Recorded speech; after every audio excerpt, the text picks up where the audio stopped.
are from UDIS Solutions Private Limited, based in Ahmedabad, Gujarat. UDIS continues to offer exceptional all-round services that are testimony to our top-notch offerings and commitment to excellence.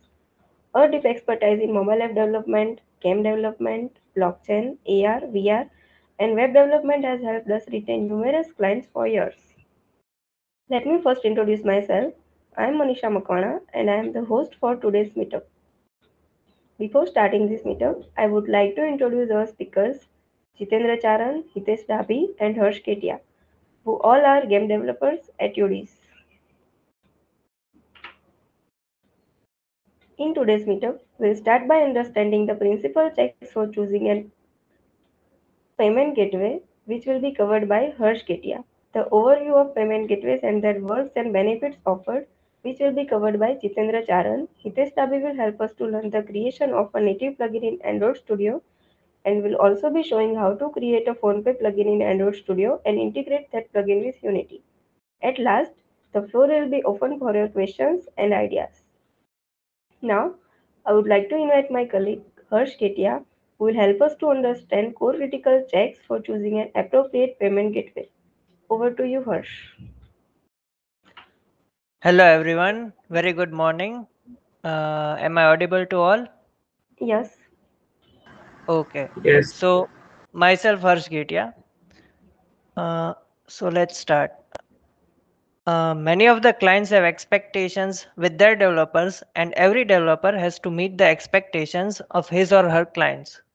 Now, suppose your client is from South America who wants to deploy his or her business model in Europe, but your client is unaware about certain technical requirements that will be required in his or her model.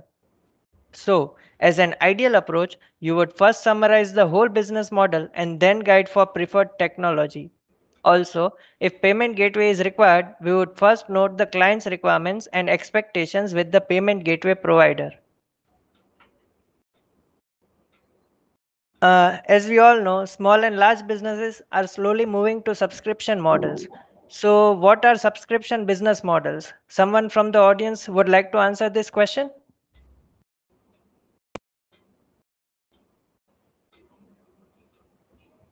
All right, I'll answer it.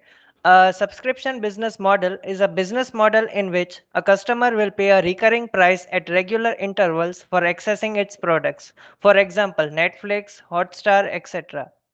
Now let's see how to choose a suitable payment gateway using these 12 checks.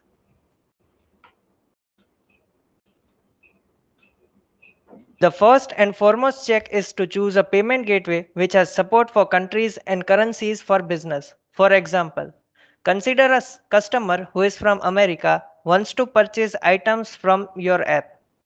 Then your payment gateway must provide billing in US dollars. What I mean to say here is your payment gateway must be able to route transactions based on customer's geolocation. This is necessary because some payment gateways only support transactions in certain countries or transaction in certain currencies that will limit your e-commerce opportunities. Also, if two payment gateways are used, we can conduct A to B split test for determining which payment gateway has higher acceptance rate in which country. For example, consider two payment gateways of India, MobiKwik and PhonePe. MobiKwik is used by 100 people and PhonePe is used by 200 people. Here, if we conduct the split test between MobiKwik and PhonePe, we get a ratio of 1:2. This ratio will suggest that from every 3 customers, 1 will go for MobiKwik while 2 customers will go for PhonePe. Therefore, PhonePe has higher acceptance rate than MobiKwik. The second most important check is to inquire about our business expectations in terms of onboarding experience. The first inquiry should be about what are the steps involved in setting up a new merchant account and how much time will it take to go live. The second inquiry should be about do they offer self-serving tools and their capabilities. The third inquiry should be about their relations with appropriate banks. Also, they prefer to maintain this relationship in near future. At some point, if we want to switch gateways or expand our business to new countries, we should be able to determine whether the gateway supports current banking relationships.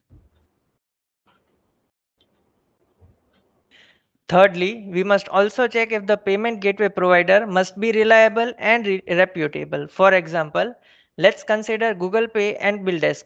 Customer will always prefer Google Pay rather than BillDesk because of its reliability and reputability. If the payment gateway has an outage, it can't process transactions and you may lose customers. We should have a clear understanding of gateway system reliability, service level agreements, and how well they are equipped and prepared to address service interruptions so that they can resume processing payments as quickly as possible.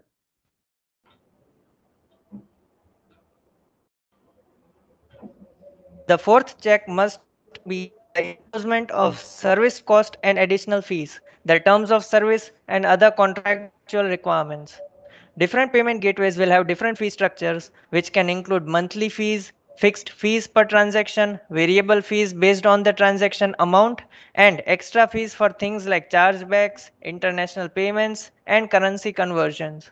Whether you are considering operating with one or multiple gateways, you should get a quote from several gateways to determine estimated cost based on the gateway's fees relative to the client's business. Fifth check is how many different types of integration options does the particular payment gateway provide. Any payment gateway that a subscription business chooses will need to be integrated with their checkout pages and billing system. There are a variety of different technologies that support this integration. We should make sure that the integration technology we prefer is the one that the payment gateway we are considering can support.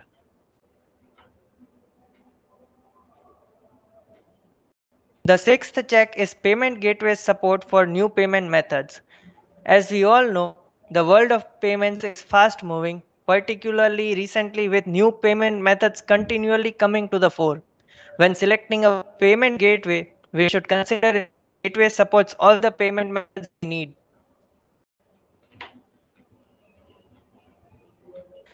The granularity of error fidelity is the seventh check to perform. So there are over 100 different and very specific reasons for why a transaction might be declined. But some payment gateways don't provide this level of detail and instead only specify a dozen or so error types. Granular error fidelity is critical for a subscription business because the likelihood of successful payment collection can be drastically improved by customizing the collection attempts based on the exact decline reason. For example, if a customer is purchasing an item that costs $1,000 but his or her bank account only holds $990, while completing the whole transaction process, the customer will get to know that the transaction was declined. So over here, the payment gateway must provide the reason to the customer why the transaction was declined by notifying that they don't have enough balance. So the more detailed a payment gateway is in terms of identifying why a transaction was declined, the more effective a billing system can be in terms of how best to address the decline and rectify it. The eighth inquiry should be about customer support. The chosen payment gateway must have good reliable customer support. We need to know what kind of support they offer. Their quick resolution will make your business more reputable as your customer attraction will increase based on the responses of the customer support. Ninth inquiry should be about their support for the business growth.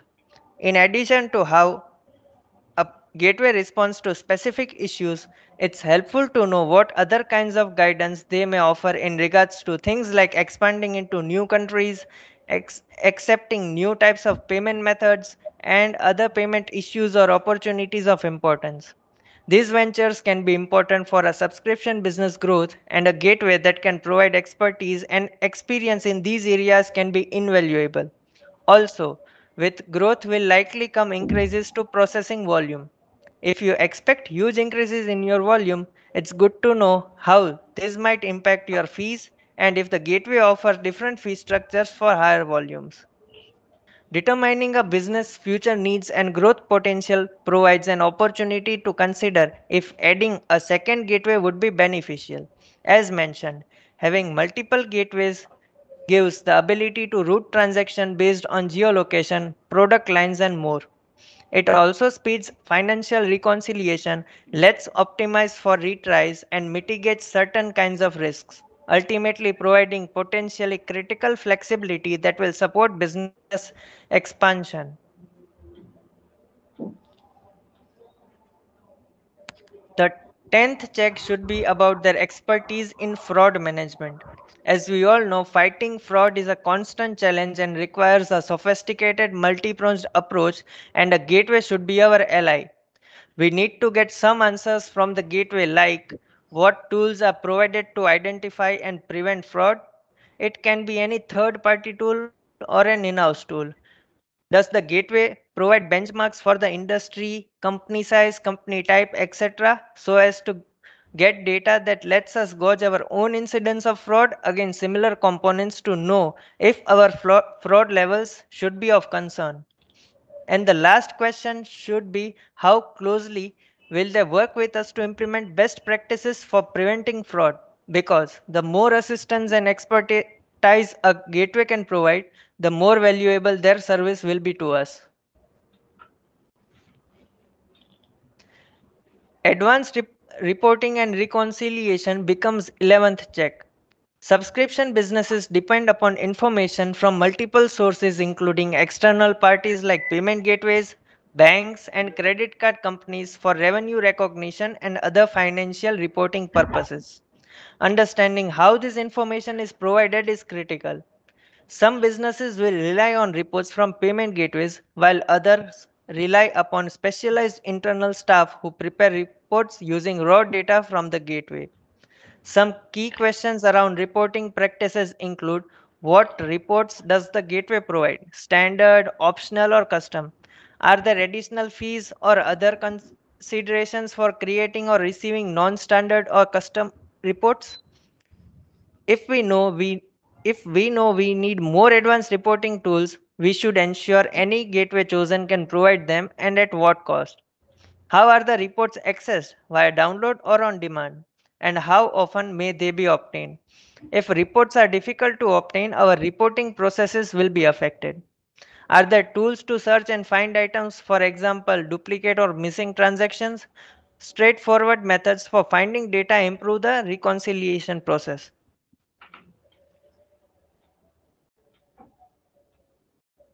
At last, we must also check for tax compliance. Tax compliance is another broad area of compliance. As we all know, federal and state tax rules and regulations can be very complicated and can differ by jurisdiction. International sales and use taxes, along with VAT and GST taxes, may also apply. Be sure to choose a payment gateway that's familiar with tax codes in all areas in which we plan to do business. Thank you. That's it from my end. I would like Manisha to take over from here. Thank you, Harsh, for making the core critical checks for choosing an appropriate payment gateway clear to all. Now, I think everyone will be easily able to choose the right payment gateway for their products. Now, I would like to invite my colleague Jitendra Charan, who will start by introducing payment gateways with its workflow and benefits.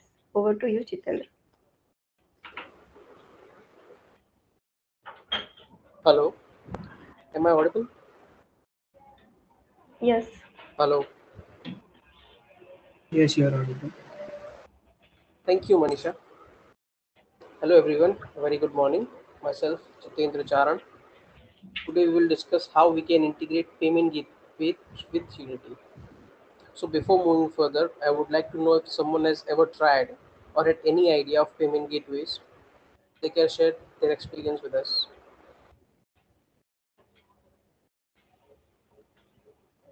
Anyone?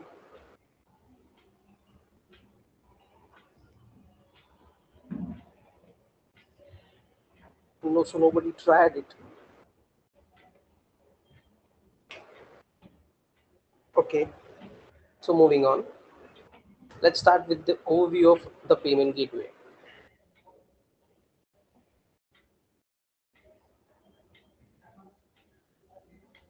So, what is payment gateway? The payment gateway technology is used by the seller or by the merchant for collecting digital payments from their customers. Simply, we can say that a payment gateway is a technology that collects and transfers data from customers to the payment processor and then transfers the response back to the customer. Why has the use of payment gateway been elevated? As we all know, most people worldwide choose to go cashless while they are purchasing anything from any offline or online stores. So in this kind of situation, the importance of an online payment system will be increased. And for the establishment of an online payment system, merchants must require a payment gateway to satisfy the goal of digital payment. And next is flexible distance deals and payments. If you are an online seller or merchant, then it's not mandatory to be an expert in the payment gateway, but you must have the basic knowledge of how a digital payment flows from your customer's bank account to your bank account.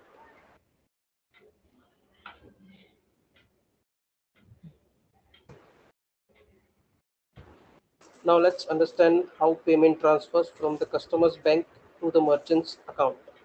The entire process is divided into several steps. Let's have a look at the process.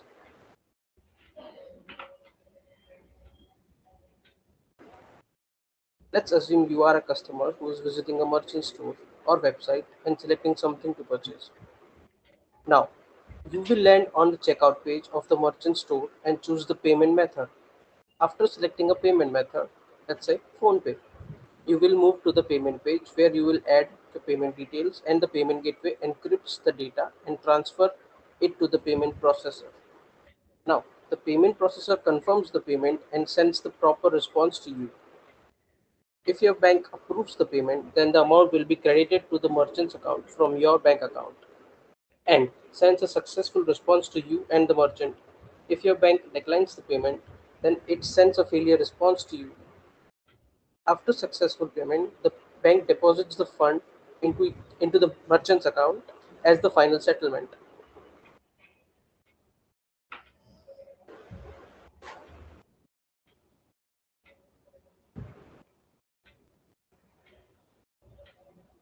Okay, so now let's look into the benefit of payment gateway in games.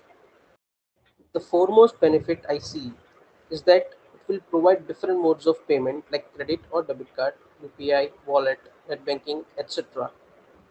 Secondly, users will have the right to choose which method they want to use based on their convenience and trust on the payment gateway provider.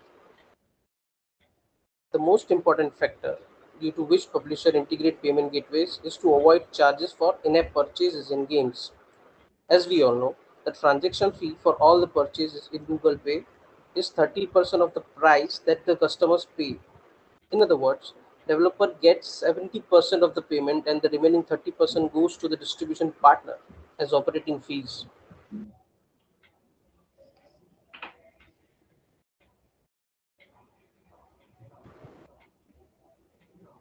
So there are many payment gateways available in the market. In this meetup, we will learn about integrating PhonePe into our games.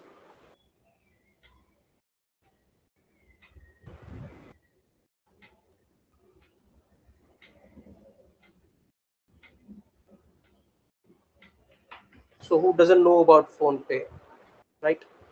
I think everyone who is gathered here knows what PhonePe is and what it is capable of. PhonePe is a leading payment platform in India which provides many different modes of payment like credit card, debit card, net banking, UPI, wallet, etc. Thank you. That's it from my end. I would like Manisha to take over from here. Okay. Thank you, Jitendra, for such a nice overview. I hope everyone has now understood the basic workflow of a payment gateway. Now, I would like to invite my colleague Hitesh Dabi, who will help us to understand the technical portion, which will cover the creation of OnPay native plugins and its integration with Unity. Over to you, Hitesh. Hello, am I audible? Yes. Hello everyone, very good morning. Myself Hitesh Davi. I think Harsh and Jitendra have covered a lot for checks and workflow of payment gateway, and you all have must understood that. So, are you guys ready to integrate PhonePe with Unity? Let's dive to intent. In this section, we are moving forward with the technical portion of the payment gateway integration. As you all know, that is the advanced topic. So take a note during the topic. If you have any questions, we will discuss it after completion of the topic.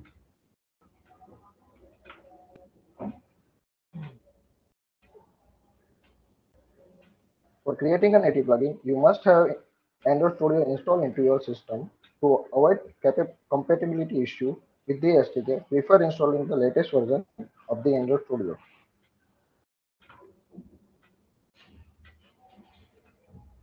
First, we have to create a new project in Android Studio. I think everyone knows how to do it. If not, just simply go to File, New, and then New Project.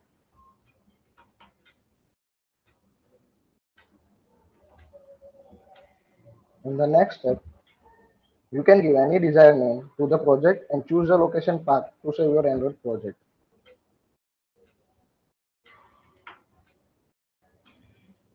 Now, you need to select the minimum SDK version for your plugin.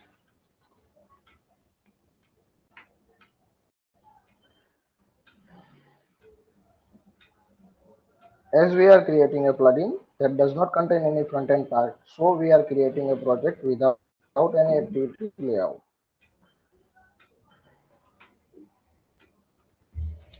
Now, basic setup has been ready, so hit the finish button to create the project.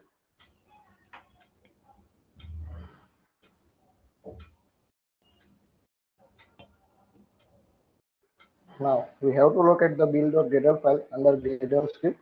The first thing we need to do is change apply plugin from com.android.application to apply plugin com.android.library.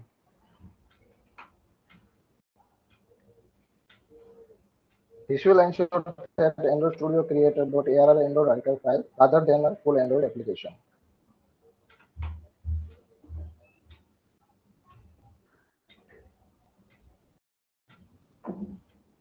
Now, as we saw that there was an application ID line in the default config section which need to be removed from the Gradle file, and we need to sync the Gradle again.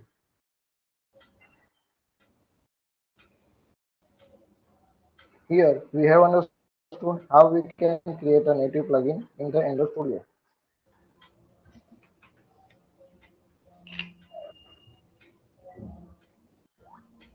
In this section, we'll learn how to create a native plugin for the PhonePe.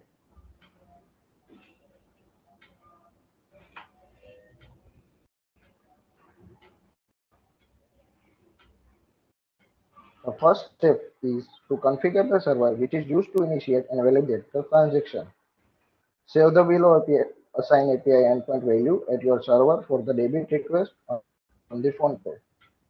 That API endpoint will help us to generate a checksum for the initialization of new transaction.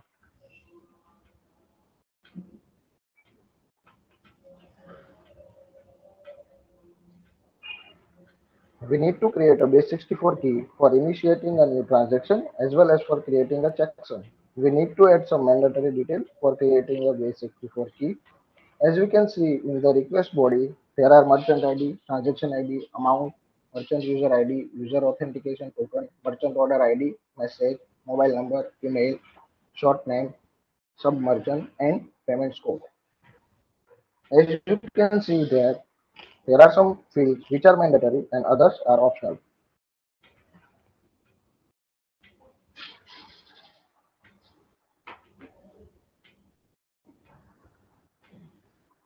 Now it's time to create a checksum. For that, we need to enter base64, API endpoint, and so on by using HSA 256 algorithm. And we need to bind the salt index with them after encryption. So it will give us a checksum thing that we need for initiating the PhonePe transaction. We will see how to use checksum and base64 value for initialization of the new transaction in the later part of this presentation. Now our server has been configured, so let's move to the next part of the plugin creation for PhonePe.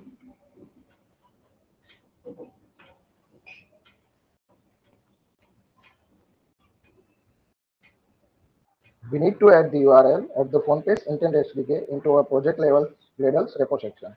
It will help us to locate the SDK at runtime.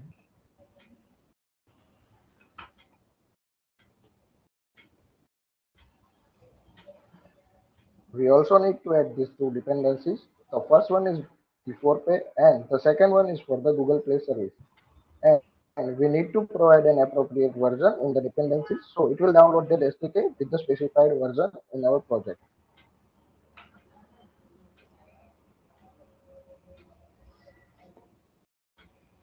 We also need to add metadata in our Android manifest file. One is for handling debugging state of the SDK and the second one is EaseUAT.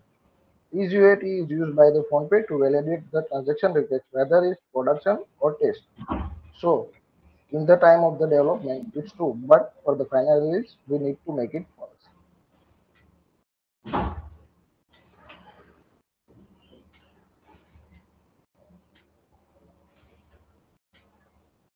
Now we need to create an empty activity called main activity.java. In this activity, we are going to initialize the PhonePe and one method to start the payment flow. As we can see in our script, we have initialized the PhonePe and set the event listener for Unity callbacks.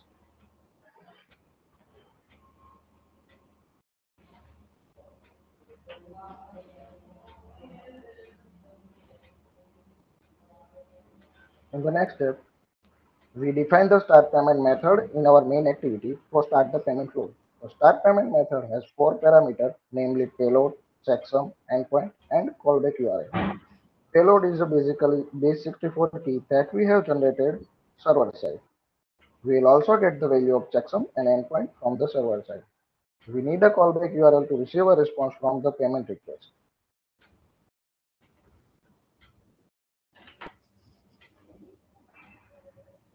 We will call this method from the Unity later on. And from this method, we will pass all the detail to the PhonePe payment activity by using intent. So now the remaining process is done by the PhonePe payment activity.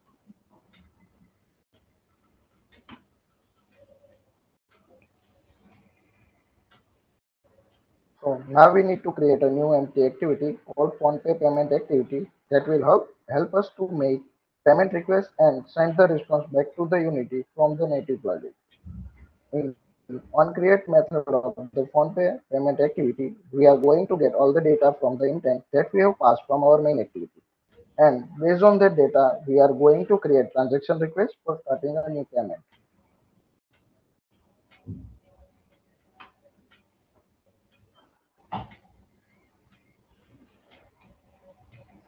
After creating the transaction request, we need to call get transaction intent method of the PhonePe to start the payment.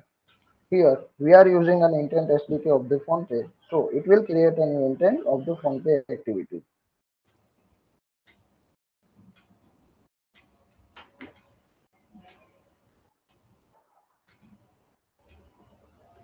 After completing the payment flow from the PhonePe, we will get a callback in onActivityResult method.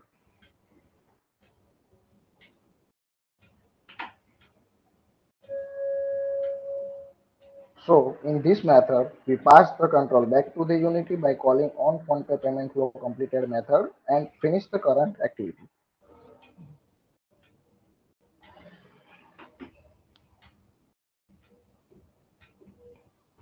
Now our plugin is ready to use. So build the plugin and generate a .arr file and use it with Unity.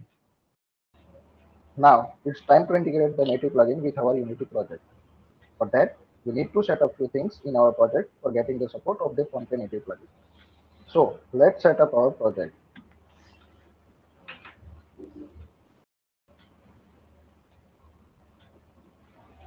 Firstly, we need to import .arr plugin into our Unity project under the Android folder located in plugins folder.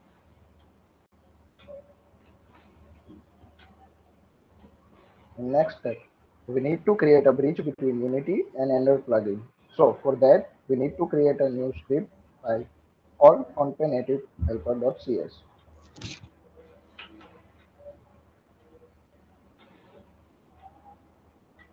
In PhonePe native helper.cs, we need to declare two variables. One is for setting reference for the plugin, and the second one is event delegate for sending an event.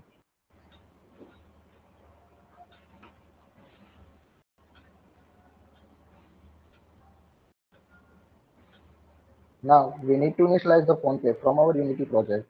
We'll do that by using Android Java object. In the awake method, we initialize the Android Java object and pass the activity name followed by the package name of our plugin as a parameter in the Android Java object constructor. Now, our Android Java object has the reference of the main activity of our PhonePe plugin. So we can make a call of initialize method of our main activity from the Unity with its required parameter.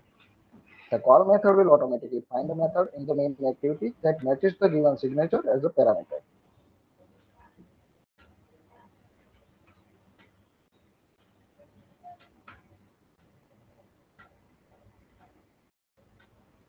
Now create a start payment method with the same signature that we have created in the PhonePe native plugin and make a call to the native plugins method, and we also set an action for the event delegate. So whenever a delegate is called on the script, then action will be called automatically.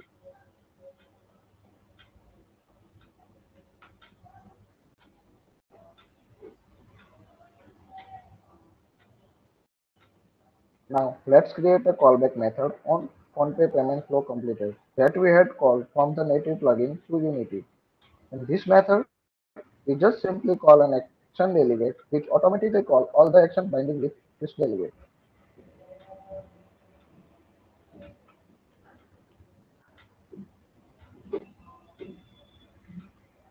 Now our bridge is ready, so we need to attach it with our game object. So create an empty game object into your Unity scene and link the PhonePe native helper.cs file to the game object.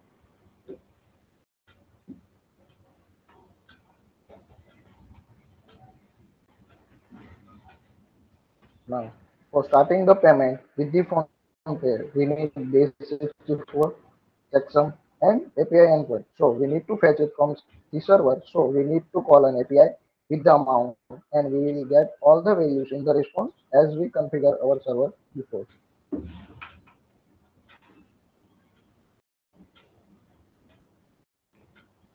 Now the payment flow has been started once we call the start payment method. After the completing the payment flow, a response will be received by the PhonePe payment complete method.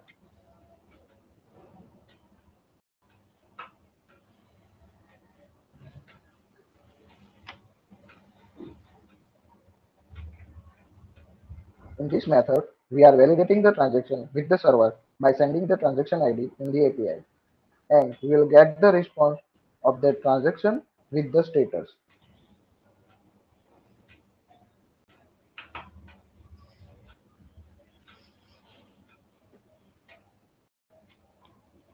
If our payment is successful, then we will get the response from the PhonePe. It contains all the details regarding the transaction.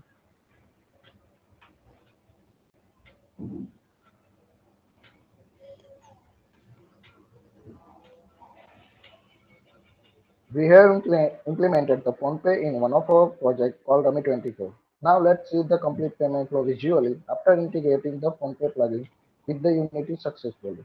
You can download and check our Rummy24 game from www.rummy24.com. Now let's see the video.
So it's the end of the technical portion of the payment gateway integration. If anyone has any question or doubt in the technical portion, then let's discuss that right now.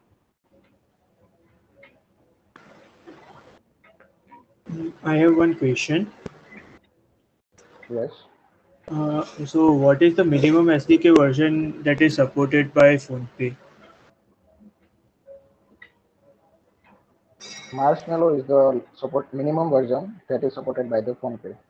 So before the Marshmallow, PhonePe doesn't give support older than this.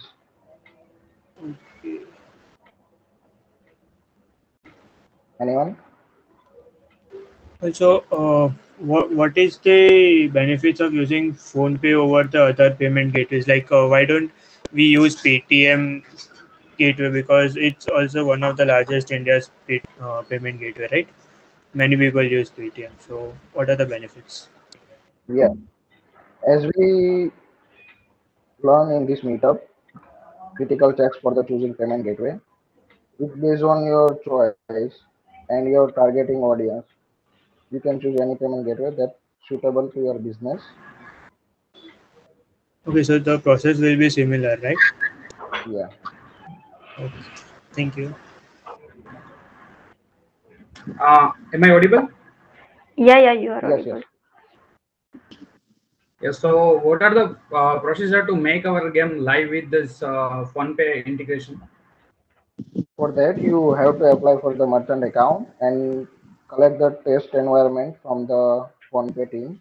And after integration, the PhonePe with your app, you need to submit that app with debugging on to the PhonePe. And if PhonePe approve your app, then they will share the production credential to you, and you can make your game live with the PhonePe. Okay. I have also one question. Hitesh, Yeah. do we have any plugin created? Uh, we can directly use that plugin and integrate it with our games as well. So it will be No, beneficial currently, for us. no, currently we have Okay. not published this plugin. You can use our blog and you can find the step-by-step guide in that blog. I will share the blog link in the Mhm. chat, so you can use that for the Okay. guidance. Okay. Sure. Thanks. Okay, Sneh has a question. What about the test ID setup? The test ID you have get from the PhonePe team on your merchant page. You have to request for the setup to the PhonePe team. Can we integrate using native browser? Yes, you can, but you not getting any native support from the browser. You need to implement web integration for that, and you just need to open web view for that. Okay. Hitesh bhai, Sneh had one more question. He was asking that aren't Google Play have issues if integrating another services for in-app purchases? No, they doesn't have any issues because we are using any application. They also have integrated the different payment system in their application, so they doesn't have any issues for that. Mm. Okay. Can we make app live by using payment gateways on the Play Store, especially in the games? Currently in India, Google doesn't support if your app doesn't contain any gambling part, so you can make it live. But if your app is support any gambling, so you cannot make it live with the game. Okay. Play Store is not allowed, right? App Store is fine for that. Okay, anyone else?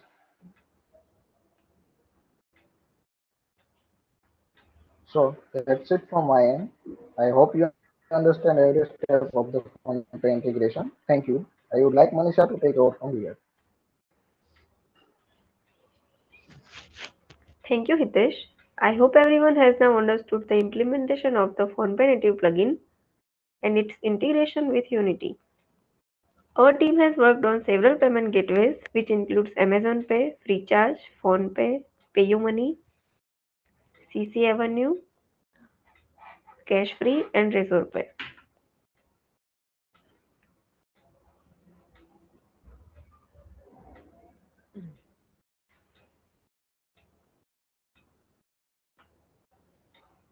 Now, we move forward to an open floor discussion where you all are requested to share your thoughts and ideas. If anyone has any doubt, they can also ask for any my technical checks and PhonePe integration with Unity. We can also discuss any other topic related to the game development if you wish.